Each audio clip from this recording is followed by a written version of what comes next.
termasuk Wali Songo yang mengislamkan Jawa dan Indonesia. Mereka bilang kafir. Dan cuma tidak sampai di situ. Mereka itu semuanya kafir, musyrik, dan halal darahnya. Inna lillahi wa inna ilaihi raji'un. Saya pikir ini Islam apa ini? Siapa ini? Waktu itu tahun 2007.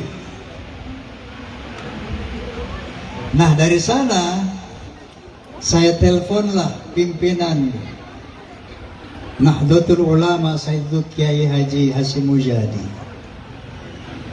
Saya tanya, Kiai, ada enggak mendengar gerakan yang mengkafir-kafirkannya? Oh iya, mengambil masjid-masjid orang lain saat itu. Saya telepon lagi Prof. Din Samsudin, saat itu ketua pimpinan Muhammadiyah. Saya telepon lagi Profesor Tarmizi Tahir, saat itu beliau sebagai ketua Dewan Masjid Indonesia. Saya telepon Habib Rizik Syihab. Saya telepon Kiai Haji Zainuddin MZ.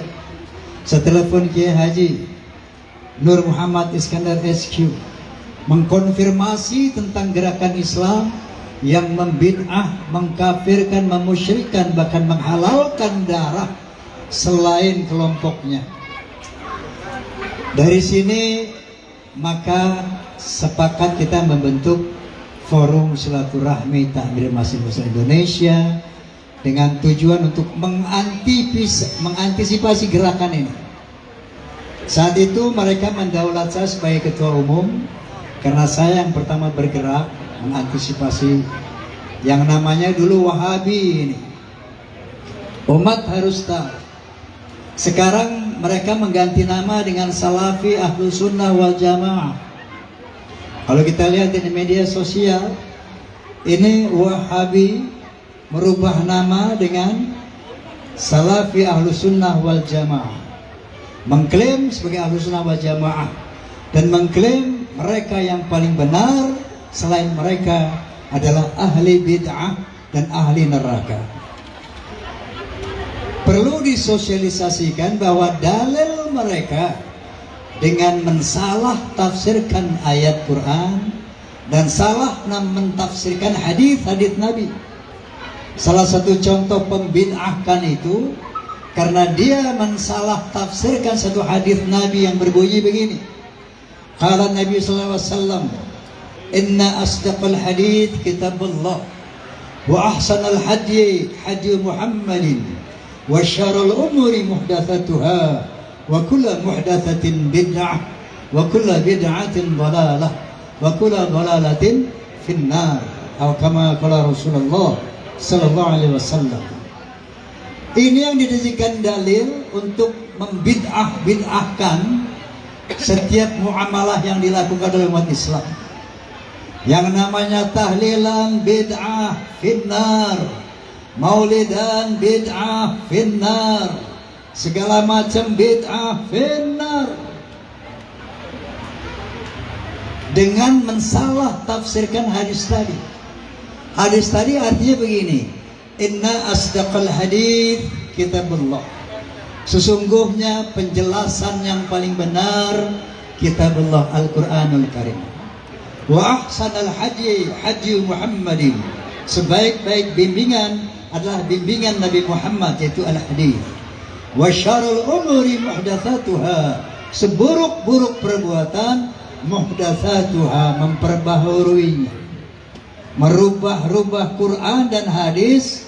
Itulah yang dikatakan bid'ah dhalalah, hal baru yang sesat, yaitu merubah Quran dan hadis, merubah syariat.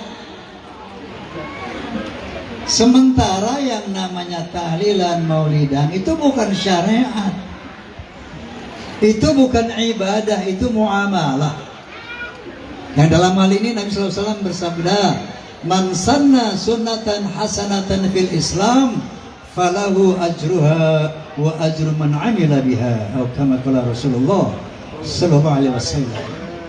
Barang siapa melakukan hal-hal positif budaya-budaya positif di dalam Islam, maka dia akan mendapat pahalanya dan pahala orang-orang yang mengikutinya. Jadi bid'ah dolalah yang Nabi arahkan kepada merubah syariat, merubah akidah, mereka plesetin menjadi merubah yang namanya muamalah. Kalau muamalah itu bid'ah, bahwa maulid, tahlil dan sebagainya bid'ah, berarti teknologi pun bid'ah, HP pun bid'ah, internet bid'ah, semuanya bid'ah. Kalau saja yang dimaksud Rasulullah bid'ah dolalah itu termasuk muamalah. Inilah yang dijadikan dalil oleh mereka. Kemudian mereka sering mengatakan begini, ada dalilnya enggak? Yang kedua, jangan lakukan apa yang tidak dilakukan Nabi. Ini siasat mereka untuk menjebak umat Islam. Umat Islam begitu dikatakan begitu langsung kaget. Jangan lakukan apa yang tidak dilakukan Nabi. Maulid dilakukan Nabi tidak? Tidak. Kemudian tahlil dilakukan Nabi tidak? Tidak. Bid'ah, dolalah, masuk neraka kamu. Mestinya pertanyaannya begini, jangan dilakukan apa yang dilarang Nabi. Jangan lakukan apa yang dilarang oleh Nabi. Itu kalimat yang benar. Bukan jangan lakukan apa yang tidak dilakukan Nabi. Karena bid'ah di zaman Nabi pun ada. Contoh, turun dari Mi'raj, Nabi nggak cari Abu Bakar, nggak cari Umar bin Khattab, nggak cari Uthman bin Affan. Yang beliau cari siapa? Bilal. Mana Bilal? Kenapa ya Rasulullah? Apa yang Anda amalkan sehingga suara terompah Anda terdengar di surga? Suara terompah terdengar di surga berarti ini amal yang baik. Lalu Bilal bilang, saya beribadah sama dengan sahabat lain ya Rasulullah. Enggak, kamu pasti punya yang lain. Apa itu? Oh, barangkali saya suka melakukan sholat sunat wudhu 2 rakaat. Ini bid'ah. Nabi tidak pernah melakukan sholat sunat wudhu 2 rakaat. Namun setelah Bilal melakukan itu, baru Rasulullah melakukan. Sami'allahu liman hamidah. Rabbana walakal hamdu hamdan katsiran mubarakan fi. Begitu ada umat baca di belakang Nabi begitu, Nabi tanya, siapa yang baca itu tadi? Saya Rasulullah. Lanjutkan. Karena itu ada 30 malaikat mendoakan Anda. Jadi doa setelah apa? Sami Allah liman hamidah. Rabbana lakal hamdu hamdan katsiran mubarakan fi. Itu bid'ah. Nabi tidak baca itu, tapi Nabi mempersilahkan baca. Di zaman Sayyidina, di zaman para sahabat, ada juga bid'ah. Kitab suci Al-Quranul Karim itu bid'ah. Di zaman Nabi nggak ada yang namanya mushaf Quran, nggak ada yang namanya kitab suci Al-Quran, nggak ada. Saat itu Umar bin Khattab menanyakan kepada Sayyidina siapa Abu Bakar, dibilang ya Khalifatul Rasul. Ini penghafal Quran udah banyak yang gugur. Kalau nggak kita bukukan ini Al-Quran, ini nanti Quran hilang, Islam hilang. Abu Bakar bilang apa? Saya nggak berani, itu bid'ah. Lalu Umar bin Khattab bilang, baik, Anda mau tanggung jawab? Kalau ini para penghafal Quran meninggal dunia semuanya, Quran hilang, Islam pun hilang, Anda mau tanggung jawab? Oh baik ya Umar, itu bid'ah hasanah. Bukukan itu Quran. Bid'ah hasanah. Jadi kesimpulannya, kenapa saya harus tegakkan ini kepada umat dan sampaikan terus dan terus kepada umat? Karena mereka membrainwashing umat yang awam itu dengan hal-hal seperti ini, dengan bid'ah-bid'ah yang tidak pada tempatnya. Oleh karena itu kita sepakat waktu itu mendirikan FEMI Tamami dalam rangka mencegah berkembangnya akidah ini, mencegah berkembangnya faham Wahabi ini. Wajib kita cegah. Kenapa? Karena ini sangat berbahaya untuk ukhuwah Islamiyah, berbahaya untuk persatuan dan kesatuan nasional. Kalau gerakan ini berkembang besar, maka darah kalian halal.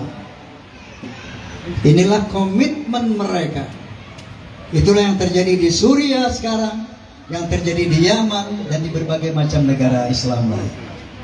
Nah, karena itu mencegah berkembangnya aliran ini menjadi wajib fardu ain.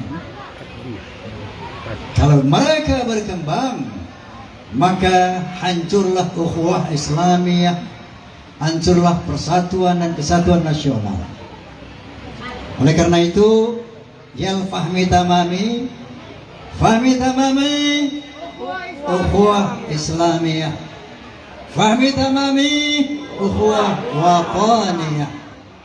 Yang pertama ukhuwah Islamiyah, yang kedua ukhuwah wataniyah. Nah, jadi mencegah gerakan ini dengan terus menerus senantiasa mengajarkan kepada umat akidah kita Ahlus Sunnah wal Jamaah yang murni, yaitu berakidah kepada Abul Hasan Al-Asy'ari,